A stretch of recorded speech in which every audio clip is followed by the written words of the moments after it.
ब्रह्मविद्वरम्।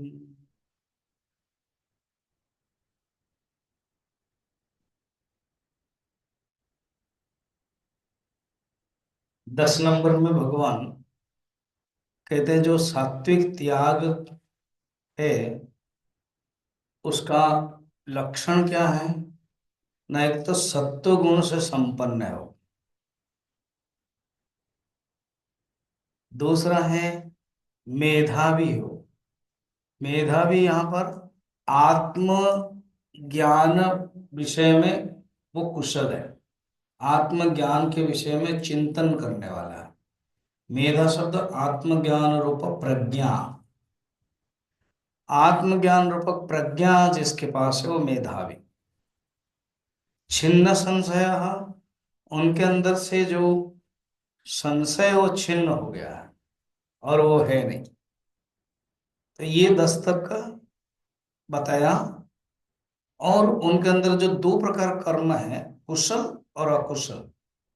तो ज्यादातर क्या होता है, कुशल कर्म के प्रति राग होता है, आसक्ति होती है, और अकुशल कर्म के प्रति द्वेष होता है। कुशल का ऐसे समझे जो पसंद है, पसंदीदा। जो पसंदीदा कर्म है वो करने में इच्छा लगती है, और जो अपसंदीदा कर्म है वो करने नहीं चाहते हैं, क्योंकि उनके अंदर सत्व गुण बढ़ गया है। इसलिए वो समता भाव है। अच्छा, जो पसंदीदा कर्म में आसक्ति और अपसंदीदा कर्म से द्वेष, ये कौन सा मन का लक्षण है? प्रश्न है मेरा, ये कौन सा मन का लक्षण है?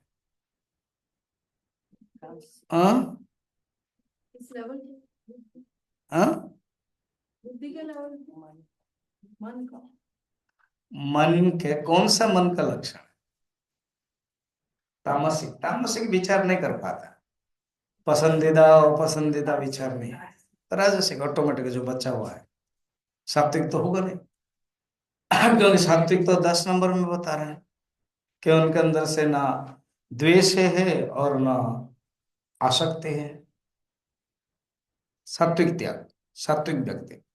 तो राजसिक के अंदर ही ये सब है, आसक्ति और द्वेष। तो अभी तो 10 नंबर सात्विक के बारे में बोल रहे हैं। एक है, उसी को असली त्यागी कहते हैं अर्जुन। हालांकि ये गौण त्यागी है। सर्वकर्म सन्यासी मुख्य त्याग है, मुख्य सन्यास।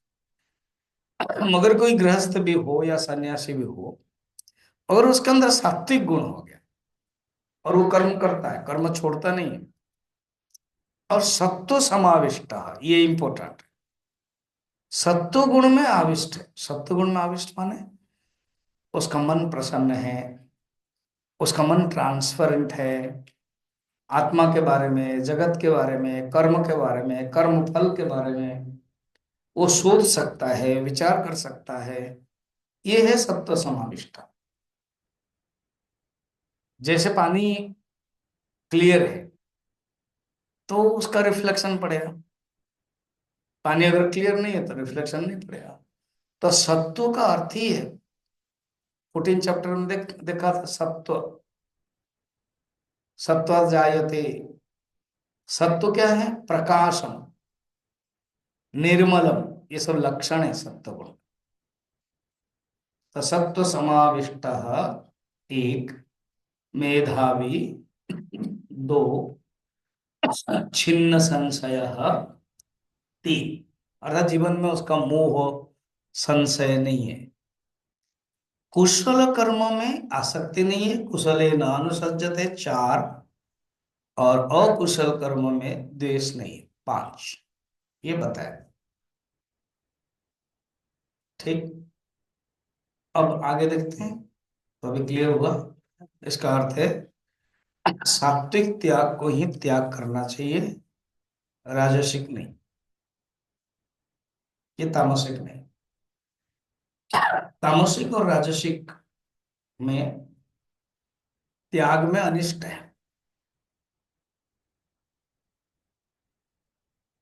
कुशले में अन्य अन्य भाष्यकार कहते हैं कुशल कर्मों साधक के लिए क्या है? अच्छा कर्म क्या हो सकता है, बताओ तो। प्रश्न है मेरा, कुशल कर्म में क्या क्या अंतर्गत आएगा? सेवा भाव हम्म सेवा करनी हम्म ओके, एग्रीड। और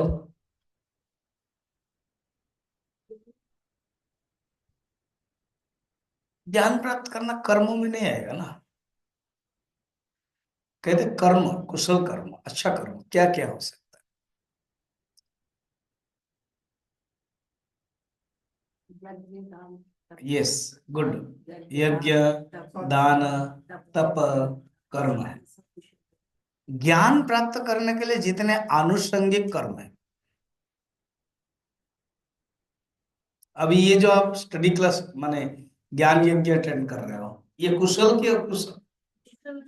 कुशल है, सोचना ही नहीं है, इसलिए दौड़ दौड़ के आते हैं, है ना? तो कुशल है। स्टडी क्लास, हवन, यज्ञ, प्रवचन अटेंड करना, वो सब कुशल है। ज्ञान प्राप्त करने के लिए आनुषंगिक कर्म, आनुषंगिक माने एंसिलरी, कनेक्टेड। मोक्ष साधन भूतम, मोक्ष प्राप्त करने के लिए जितने कर्म हैं, ये है कुशल कर्म। कुशल कर्म के प्रति उसकी आसक्ति नहीं होती, वो करता है पर आसक्ति नहीं होता है। और अकुशल के प्रति उसका द्वेष नहीं होता है। वो एक स्थिति में, स्टार्टिंग में अगर कोई उसको बोला है, बोलेगा कि चलो घूमते घूमते कैसी वेश्यालय है, शराब की दुकान है, मदिरा की दुकान, वो घृणा करेगा। और ऐसी स्थिति में मुझे फर्क नहीं पड़ता है, ठीक है मैं जाऊंगा मगर मैं पीऊंगा नहीं, मैं खाऊंगा नहीं, नहीं तुम्हारा नाम बदनाम होगा, चिंता मत करो, मैं उससे परे हूं। वो कह रहे हैं सात्विक, कुशले न अनुसज्जते, और अद्वेष्ट कुशलम। अब आगे, अब कुछ 11 है, 10 तक हो गया, 11 है।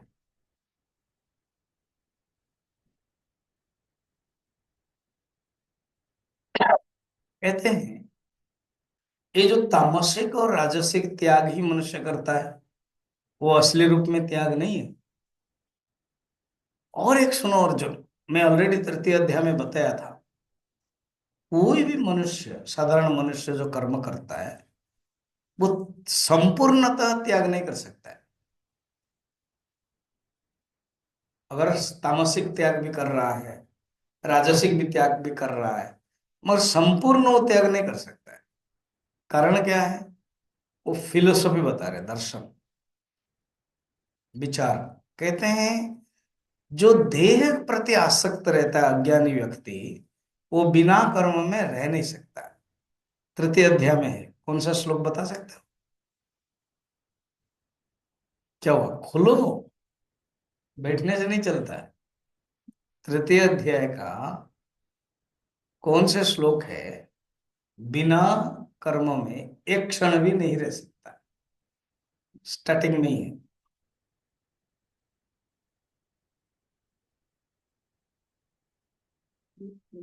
हम्म हम्म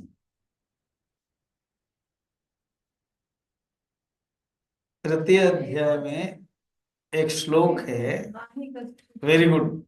श्लोक नंबर क्या है? 5, पढ़ो। नाहि कश्चन नाहि कश्चित् क्षणमपि जातुतिष्ठस्य कर्मण्यः अकार्यते ह्यवसकर्म सर्व प्रकृतिर्जन्तु। बिना कर्म में एक क्षण भी मनुष्य नहीं रह सकता। इसीलिए भगवान यही पॉइंट को कहना चाहते हैं, जैसे मनुष्य कर्म करके नहीं रह सकता है, वैसे मनुष्य कर्म त्याग करके भी रह नहीं सकता। इस पॉइंट को बता रहे 11 नंबर। क्यों, उसका कारण भी बता रहे हैं। समझ में आ रहा है? श्री भगवान वाच श्रीभगवानुवाच नहीं देहवृतां शक्यं शक्यं त्यक्तुं कर्मण्यशेषतः कर्तुं कर्मण्यशेष यस्तु कर्मफलत्यागे यस्तु सत्यागित्यभिधीयते।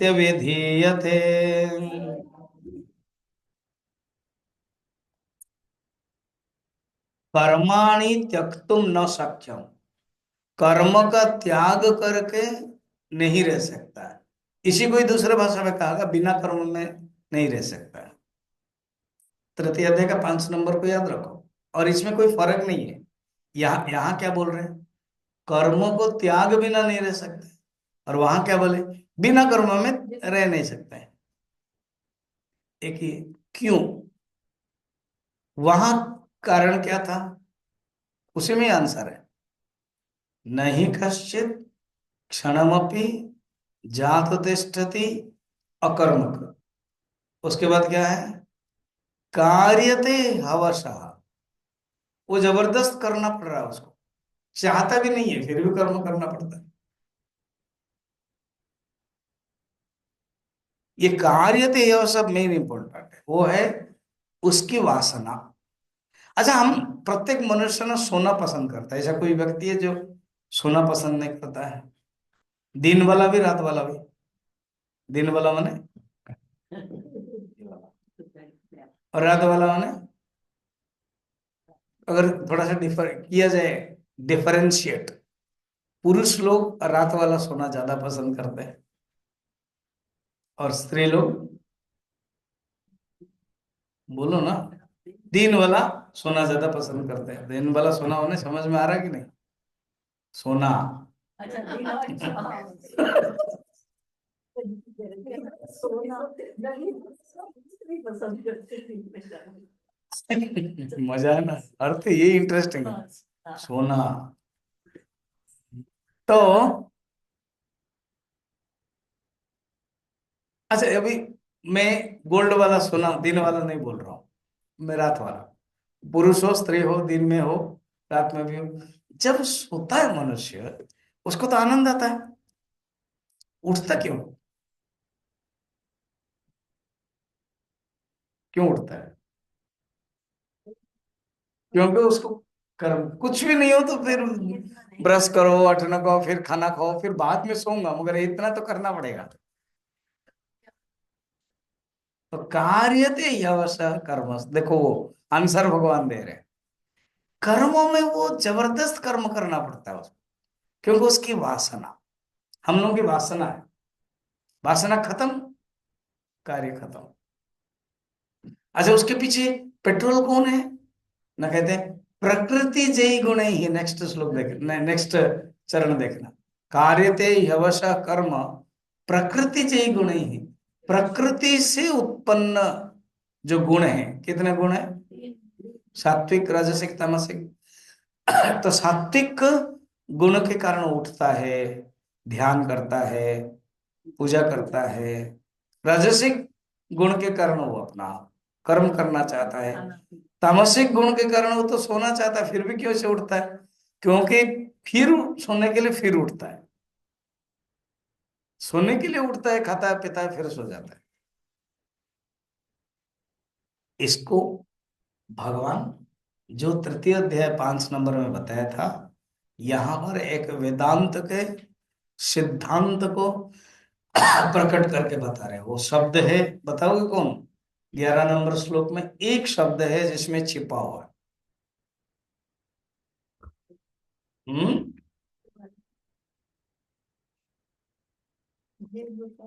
हम्म थैंक यू। देहवृता, ये शब्द है छिपा हुआ। इसका अर्थ क्या है? देह धारण। तो ज्ञानी भी तो देह धारण करता है। खाली देहवृतम माने क्या? देह को आत्मा मानने वाला, देह प्रति आसक्ति, ऐसे अज्ञानी। देहभृत माने देह को जो आत्मा मानता है, देह के प्रति जो आसक्ति होता है उनके लिए बता रहे। समझ में आ रहा है? जो ज्ञानी है उनके पॉइंट ही नहीं है, उनके लिए संन्यास त्याग कोई मायने नहीं रखता है। कहते हैं ही ही माने निश्चय रूपेण देहव्रता अशेषत माने पूरी तरह से कर्माणि त्यक्तुम न शक्यम। कोई भी अज्ञानी व्यक्ति जो आत्मा देह को आत्मा मानता है, तादात्म्य हुआ है, आइडेंटिफिकेशन हुआ है, वो बिना कर्म में रह नहीं सकता है। वो कर्म को त्याग भी नहीं कर सकता। जो तामसिक त्याग है और राजसिक त्याग है वो भी परमानेंट नहीं होगा, वो केवल दिखावा है, छल है, चतुरता है, थोड़े समय के लिए। ये संभव नहीं है। क्यों? बस एक ही आंसर है, देह व्रत माने देह के प्रति आसक्ति के कारण उसको कर्म करना पड़ता है। अच्छा, देह के प्रति आसक्ति होने के कारण पहले वासना है। वो चक्र याद है? अष्ट चक्र। बिल्कुल। अच्छा, जैसा आंसर है बिल्कुल याद नहीं है। अच्छा, वासना, वासना से क्या उत्पन्न होता है? डायरेक्ट जन्म, कर्म कर्म वहां से डायरेक्ट कर्म। हाँ? संस्कार वासना से संस्कार उत्पन्न नहीं, संस्कार से वासना उत्पन्न। वासना से क्या होता है? हाँ? उसके पहले भी है। पहले तो वहां से शुरू करो ना, हमें नो प्रॉब्लम ना, मैं बीच से शुरू कर रहा हूँ। ये ऐसा थोड़ी डॉक्टर है कि लेग से ही शुरू करने से डिसेक्शन होता है। अब हार्ट से ही डायरेक्ट आया मैं, तो वो फिर तो बोले ऐसे कैसे, आपने लेग से लिया ही नहीं है डिसेक्शन। तो डॉक्टर बोलेगा कि अरे वो मैं कहीं से भी ले सकता हूँ।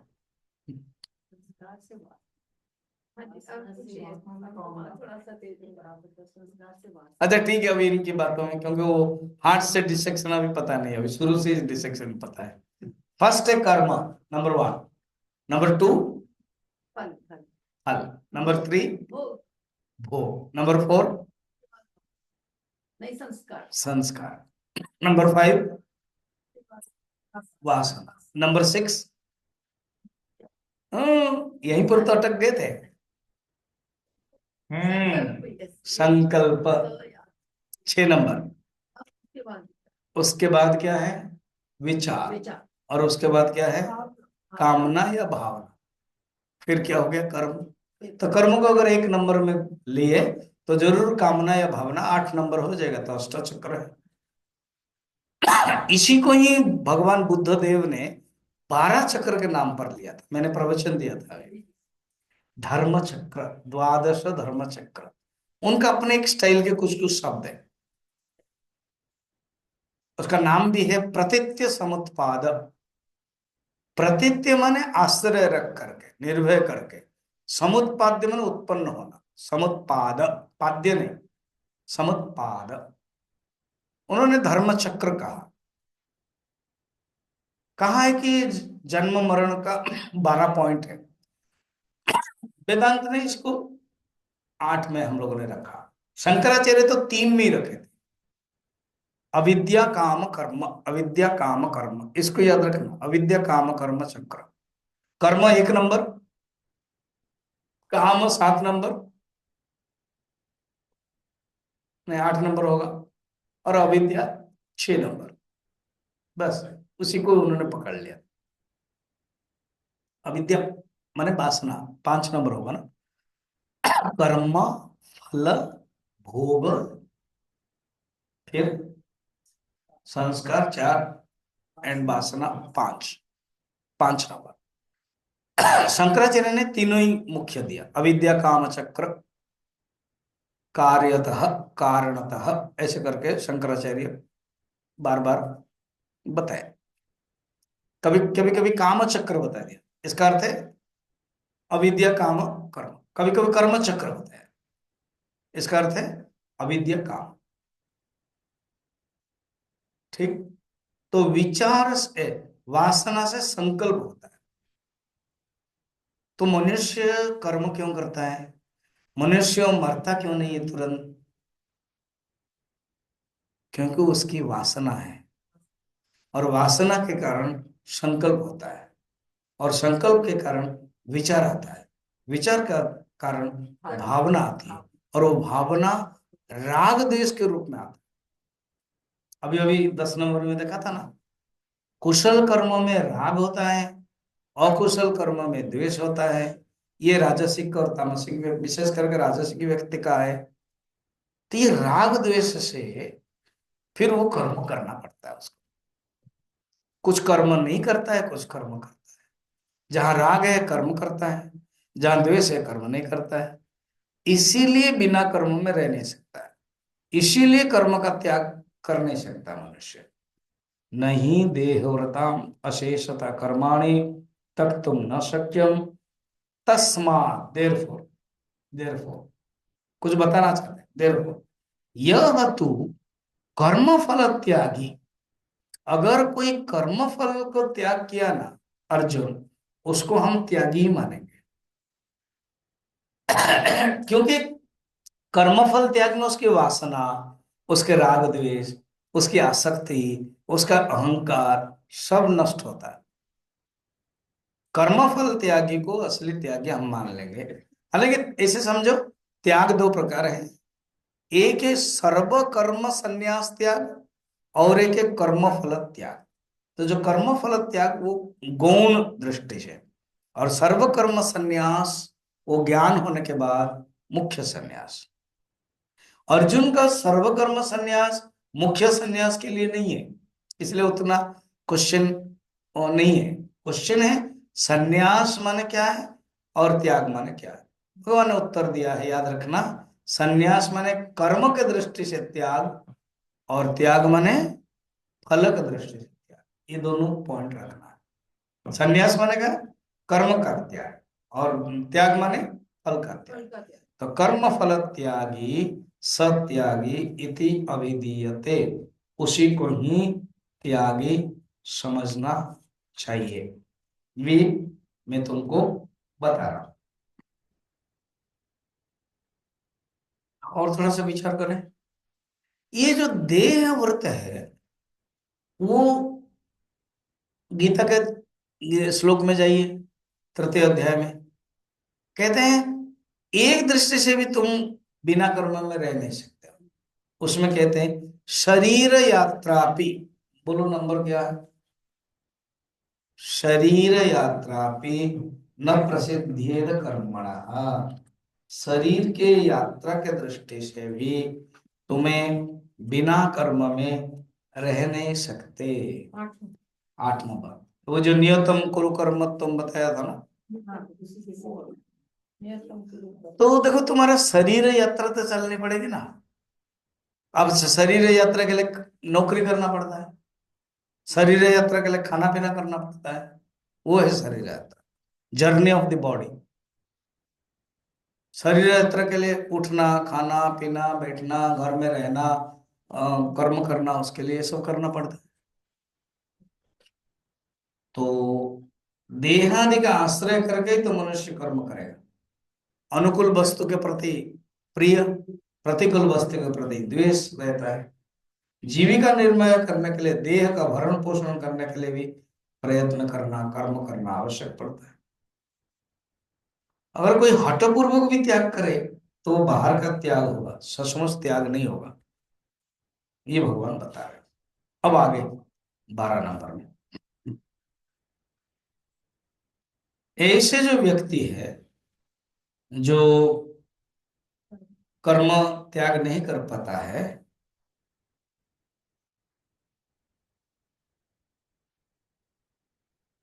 उसके बारे में यहाँ पर बता रहे हैं। जो अत्यागी है, उसका नाम शब्द दिया अत्यागी, जो देहव्रत है, वो इस समय भी और मरने के बाद 3 फल उसको मिलता है। 12 नंबर में अनिष्टमिष्टं मिश्रं च अनिष्टमिष्टं मिश्रं च त्रिविध कर्मणः फलम्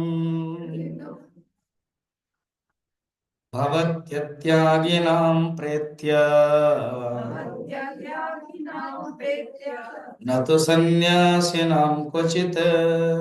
संन्यासिनां अर्जुन, सन्यासी जो त्यागी है उनके लिए कोई तकलीफ नहीं है, वो कहीं रिपरकेशन फल में नहीं पड़ते हैं। मगर जो अत्यागी है, जो कामी व्यक्ति है, जो आलसी व्यक्ति, जो राजसिक है, उनको क्या होता है मैं बता रहा हूं। इस जन्म में तो है ही, जन्म मरने के बाद भी, भगवान अभी मरने के बाद कहते हैं प्रेत्य। प्रेत्य का अर्थ ऐसे शब्द है प्रेत। प्रेत माने छोड़कर, इसीलिए उसका नाम प्रेत बोलते हैं, क्यों वो छोड़ के जाता है। प्रेत्य, छोड़ने के बाद। भवती, अत्यागी नाम, उनके लिए अत्यागी शब्द दे दिया। अत्यागी माने वो त्याग नहीं कर सकते ना। जो तामसिक त्याग और राजसिक त्याग को वो त्याग नहीं मानते भगवान, कहते वो तो बाहर का है। असली त्याग अगर फल का त्याग किया है, तो फल का त्याग तो कर नहीं पा रहे हो, इसलिए उसका नाम मैं दे रहा हूं अर्जुन, अत्यागी। शब्द देखना, अत्यागी। उनके लिए क्या होता है मरने के बाद? अनिष्टम, इष्टम, मिश्रम, कर्मणा फलम। तीन प्रकार के फल उसको मिलता है। माने एक ही आदमी को तीन मिलेगा क्या? ना ना ना, तीन प्रकार के फल इन प्रकार के व्यक्तियों को मिलेगा। एक आदमी को कभी अनिष्ट मिलेगा, कभी इष्ट मिलेगा, कभी मिश्र मिलेगा। अब बोलेगे अर्थ क्या है? अनिष्ट फल का अर्थ है नरक, तिर्यक, पशु पक्षी, निकृष्ट योनि रूप, ये है अनिष्ट। इष्ट माने जो चाहते हो, अनिष्ट माने जो नहीं चाहते हो। कौन चाहता है नरक? कौन चाहता है वृक्ष बनने के लिए? कौन चाहता है शुकर कुकर? उसको बोलता है अनिष्ट। इष्टम का अर्थ है जो सबसे उत्कृष्ट है, अच्छा है, देवता, स्वर्ग। अच्छा, उसको मिलेगा क्या? हाँ, अच्छा कर्म करेगा तो मिल जाएगा। नहीं, आपने बोल रहे कि वो कामना है तो क्या हुआ? यहाँ अच्छा कर्म किया और कामना है, उसी को तो स्वर्ग मिलेगा। अच्छा, ऐसी बात है, हाँ। और मिश्रम माने अनिष्ट और इष्ट का मिश्र है, वो है मनुष्य योनि।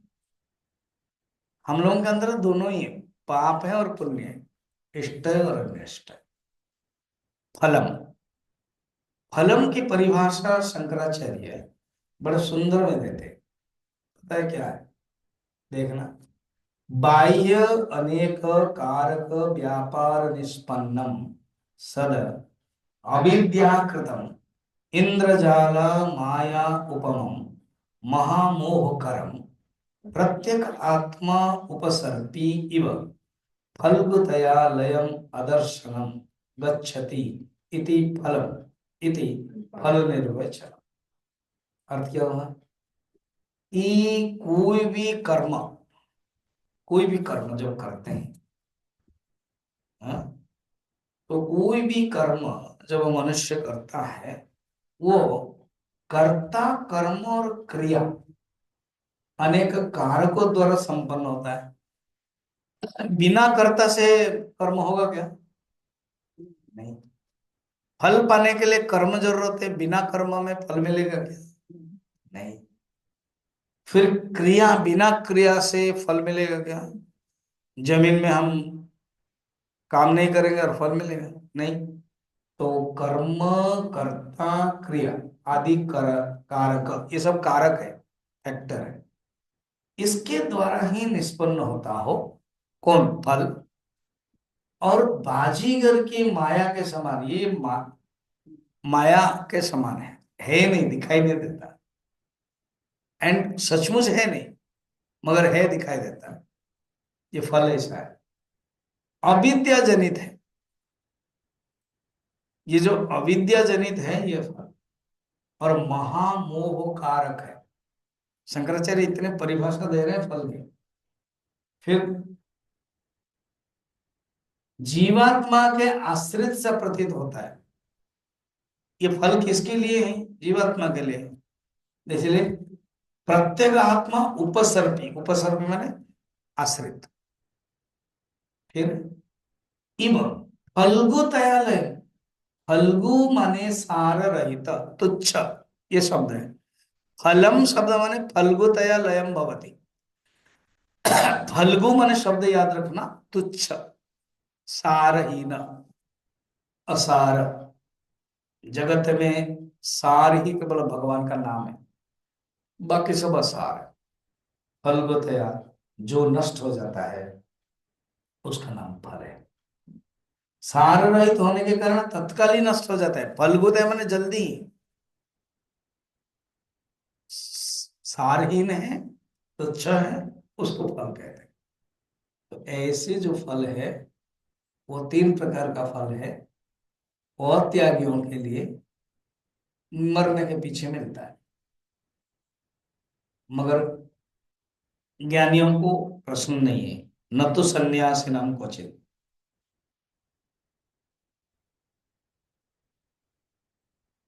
तीन प्रकार के कर्म है, संचित कर्म, क्रियमाण कर्म और प्रारब्ध कर्म। क्रियमाण कर्म माने जो हम करते हैं,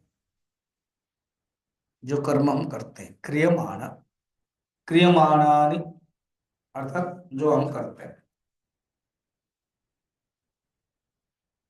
अच्छा, उसका भी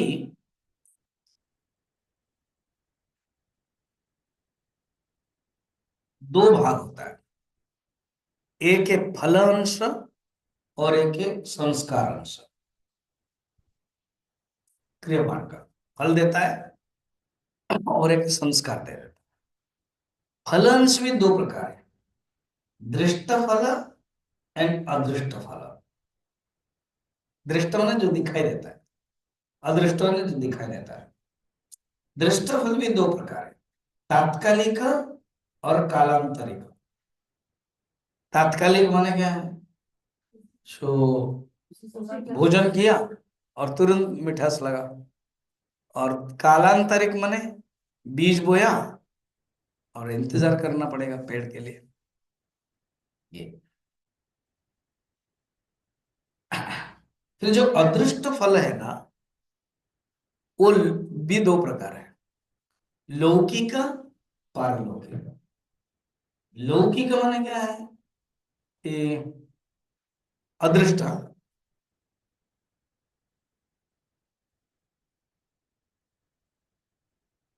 वो प्रारब्ध बन जाता है रियली, वो जो अंश है प्रारब्ध बनता है लौकिक। ये बातें बीरबल समझा रहे थे अकबर को। अकबर का कि एक मिनट है, अगर उसका प्रारब्ध नहीं है तो उसको वो फल नहीं मिलेगा ना। ना, बस प्रमाण करके समझाओ ना, बताते हैं।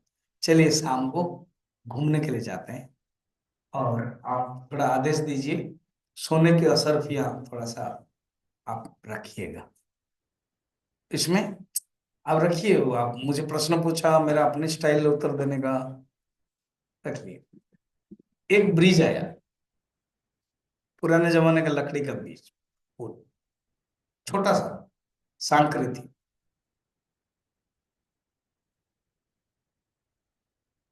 बीरबल ने कहा कि महाराज इसको आप रख लीजिए,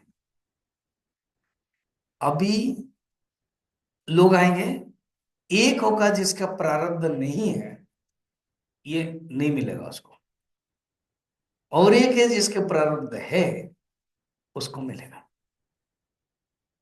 यही तो मैं बता रहा हूं ना। हाँ, ये दोनों ब्रिज के पीछे पेड़ के आड़ में बैठे देख रहे हैं। एक आदमी आया, उसने पता नहीं एक डंडा पड़ा था, उसको लिया।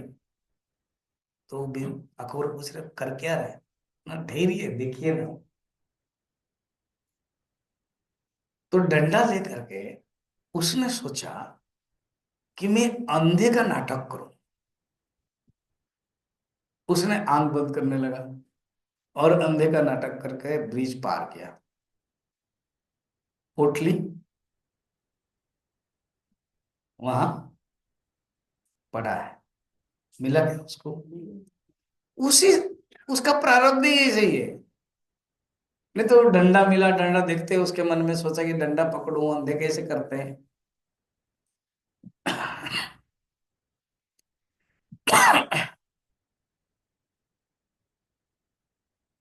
अरे सचमुच उसका प्रारब्ध नहीं था ना? ना। अच्छा, अभी अभी थोड़ा और इंतजार कीजिए। अभी दो मित्र आ रहे थे। एक मित्र कह रहे हैं मैं वो पुल पार नहीं कर सकता, मैं नहीं जाऊंगा, घूम करके मुझे रास्ता पता है, घूम करके जाना है। एक कहता है मैं तो पुल में ही जाऊंगा। तो ठीक है, फिर मिलते हैं। तो एक ने पार करने के लिए चला गया और एक पुल के द्वारा गया। जब गया तो उसने क्या देखा, और उसको क्या हुआ, मिल गया। इधर उधर देखा, लेके गया। उसका प्रारब्ध में था। अभी समझ में आया? ये है लौकिक, क्रियमाण अदृष्ट लौकिक से प्रारब्ध बन जाता है। पारलौकिक क्या है? स्वर्ग। क्रियमाण जब करता है वो अदृष्ट पारलौकिक शुद्ध होता है ना? फिर संस्कार अंश मैंने बताया था, संस्कार पड़ता है शुद्ध शास्त्र का आदि। ये है क्रिया। प्रारब्ध अगर खराब है तो मुश्किल होगा। मैंने एक कहानी बताया था, पता है? दो मित्र गांव में थे, साथ साथ। एक की शादी हुई थी, एक की शादी नहीं हुई थी।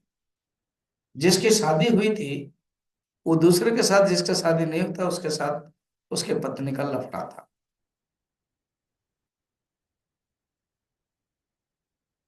एक दिन उसने देखा, विदेश गया था, जो दूसरा है वो सुनार था, और जो जिसकी पत्नी है वो व्यापारी था। सुनार को ज्यादा जाना नहीं पड़ता है, एक ही जगह पर रहे। और जो व्यापारी है वो जाना पड़ता है। एक दिन बिना बोले वो आ गया तो देखा कि सुनार के साथ उसकी पत्नी का संबंध है। सुनार तो भाग गया और उसको पत्नी को उसने मार दिया, अपने घर में गाड़ दिया।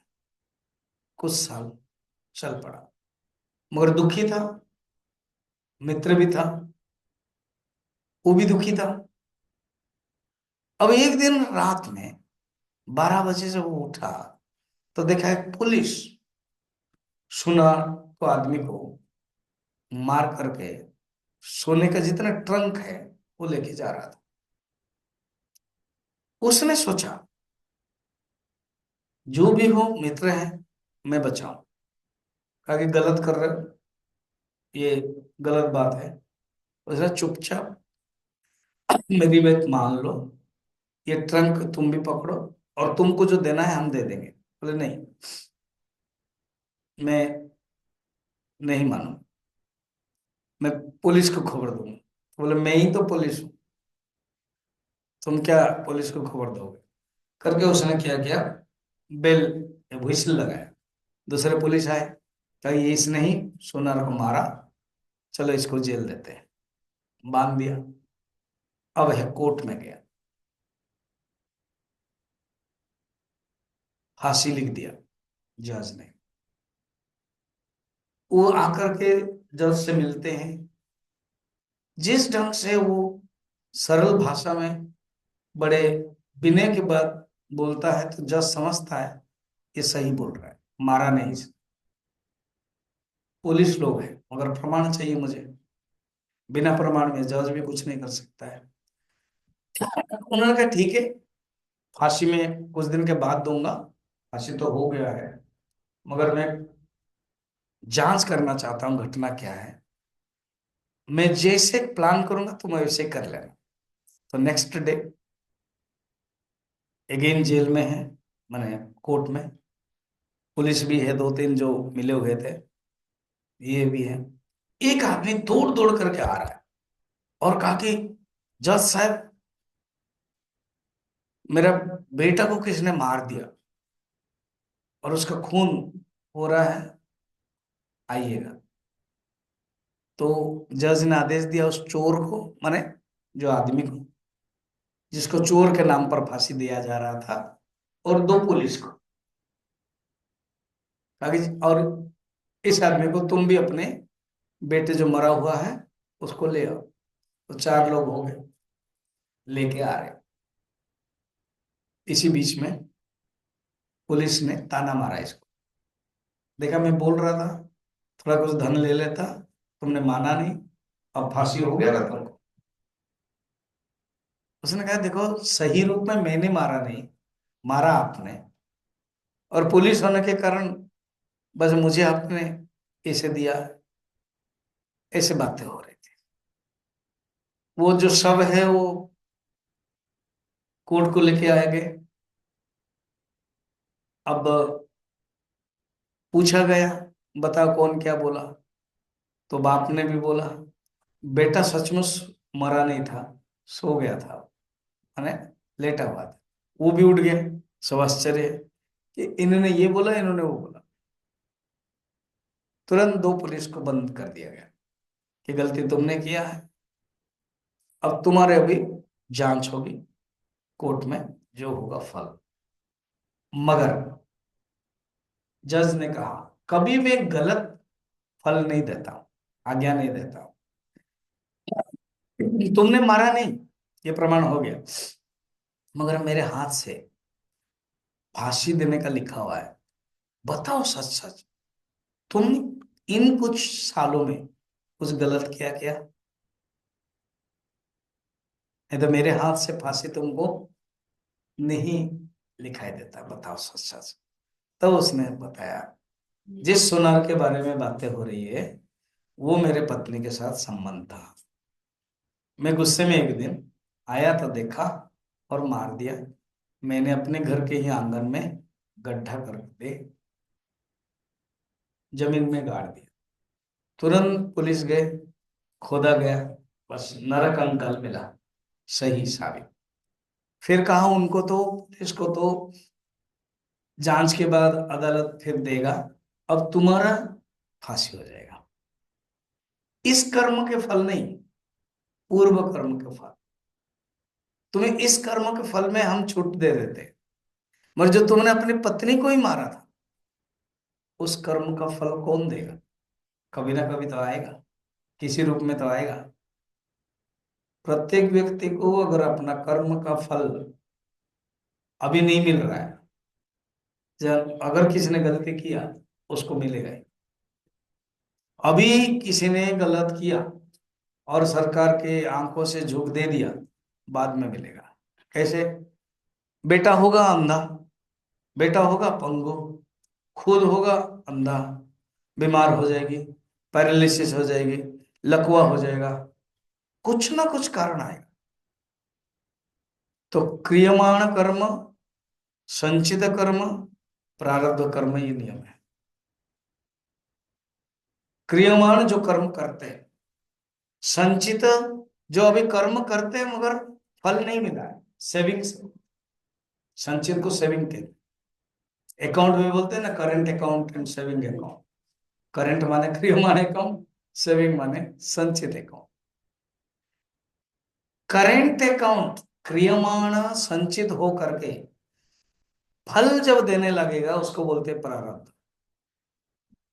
प्रकर्षण आरब्ध प्रारब्ध। इसको समझने के लिए बेस्ट एग्जांपल मैं बता रहा हूं।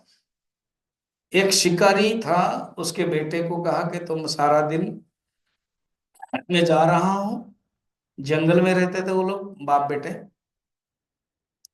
तुम्हारे पास 10 तीर है और बांस भी है, तुम सीख भी गए, बना देना, बनाते रहना। अगर कोई टाइगर, बाघ कोई आया, उसको तीर मारना भी, ठीक है? अब उस तुणीर में उसका 10 है। 10 है का अर्थ है संचित है, संचित कर्म। 10। और सारा दिन में उसने 4 बनाया, इसका अर्थ है क्रियमाण, 3। और उसको एक मौका मिला मारने के लिए, उसको बोलते हैं प्रारब्ध। समझ में आया? आना तो बोलो। हाँ जी हाँ। तो जो लगा दिया उसने, छूट गया, वो प्रारब्ध। जो है छोटा नहीं, वो संचित। और जो कर रहा है वो है क्रियमाण। क्लियर? तो मनुष्य को इस प्रकार के भोग करना पड़ता है अर्जुन।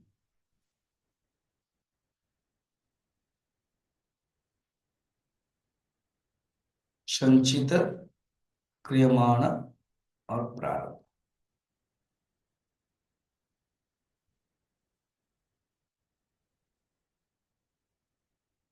मनुष्य जो कर्म करता है और राग द्वेष के कारण कर्म करता है। अच्छा, अलग अलग कैटेगरी के लोग कैसे कैसे कर्म करते हैं, थोड़ा सा सुन लो। जो पुरुष राग द्वेष वशीभूत होकर के फल की इच्छा से कर्म करता है, निषिद्ध कर्म भी कर लेता है, शास्त्र विधि का उल्लंघन भी करता है, 17 चैप्टर में था वो, उसको ये सब संसार चक्र में पड़ता है और नीच योनि, अनिष्ट योनि मिलता है। माने ये जो 3 फल है ना, अनिष्ट, इष्ट एंड मिश्र, कब कैसे मिलता है, वो थोड़ा सा सोचो, विचार करो। जो पुरुष शुभ कर्म करता है, अच्छा कर्म करता है, मगर फल की इच्छा के साथ, तो उसको मिलता है देवता योनि, इष्ट। शुभ कर्म है वो, यज्ञ कर्म है, मगर फल की इच्छा है भोग करना। सेकंड गया। थर्ड, जो कामनावश पुण्य या पाप मिश्र कर्म करता है, कामना के साथ करता है, पुण्य पाप मिश्र योनि, वो ब्राह्मण, क्षत्रिय, वैश्य, शूद्र होकर के मनुष्य योनि में आता है। हो गया ये एक टाइप। जो व्यक्ति पूर्व जन्म के पुण्य के कारण फल से राग द्वेष रहित हो जाता है, शास्त्र अनुसार कर्म करता है, ईश्वर अर्पण करता है, उसको मोक्ष प्राप्त करने के लिए साधना बन जाता है, चित्त शुद्धि हो जाता है। और जो पुरुष फलकांक्षा भी नहीं है, शास्त्र विहित कर्म करता है, चित्त शुद्धि हो गया है, संन्यास का भी अधिकारी हो गया है, विविदिशा संन्यास भी ले लिया है, गुरु को मुख से जाकर के ज्ञान भी प्राप्त कर लेता है, पूर्व जन्म के कारण तुरंत वो पकड़ लेता है, उसको बोलते हैं योगी भ्रष्ट अर्जुन, मैंने षष्ठ अध्याय में बताया था। तो भगवान योगी भ्रष्ट के बारे में बताया। तो इस प्रकार के अलग अलग व्यक्ति कर्म फल भोगता है। अब ये कर्म करने के लिए 5 चीजें हैं, भगवान खुद बता रहे, 13 नंबर में। पंचेतानि महाबाहो पंचे महाबाहो कारणानि निबोध मे, कारणानि निबोध सांख्ये कृतन्ते प्रोक्तानि सिद्धये सर्वकर्मणाम्। महाबाहो, कृतांते सांख्ये। कृतांते सांख्य माने, कृतांते माने जहां कृत अंत होता है, वेदांत, वेदांत का नाम ही कृतांत है। कृतांते सांख्ये, हाँ, तो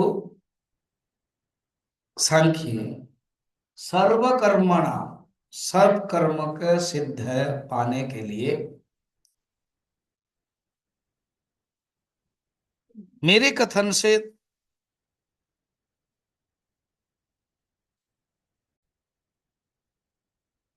तो कृतांते सांख्ये, मेरे कथन से तुम कृतांत सांख्य में देने वाले आत्मज्ञान से कर्मों की समाप्ति हो जाती है, ये समझो। और पांच पदार्थों को समस्त कर्म सिद्धि के लिए कारण समझो। ये बैठो।